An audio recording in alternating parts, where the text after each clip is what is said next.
நீங்க அத மலாங்கிறீங்க, நான் அத கிரீடோங்கிறேன். சாதி உங்களுக்கு சாக்கடை மாதிரி, எங்களுக்கு சந்தன மாதிரி.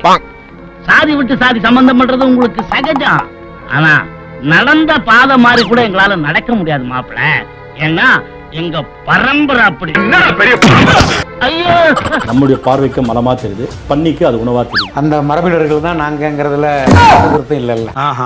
நான் கூட ஒன்னதான் லூசுன்னு நினைச்சேன். இப்பதான் புரியுது, உங்க ஒப்பம் கோத்தம் கொம்மா எல்லாம் லூசுன்னு. இப்போ இந்த ஷூட்டிங் முடிச்சு நீங்க எங்க போறீங்க? சென்னைக்கு போறேன். ஏன் பொறுக்கவா? நேரா தஞ்சாவூர் போங்க. சரி. அந்த கோயிலுக்கு வெளியே ஒரு கல்வெட்டு இருக்கும். சரி. அங்க செதுக்கிட்டு பக்கத்துல உட்காந்துருங்க. சரி. அடத்து. Just miss.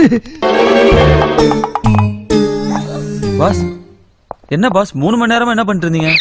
ஏரியா பிரிக்கிறத பத்தி பேசிக்கிட்டு இருந்தோம். பிரிச்சிட்டீங்களா? பிரிச்சுட்டாங்க. Come on my dear boys, let's go. Okay pass.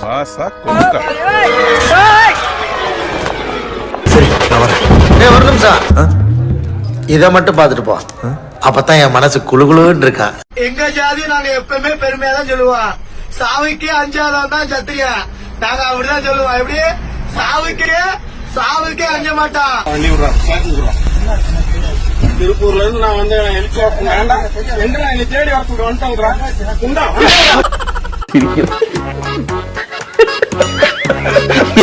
சிரிப்பா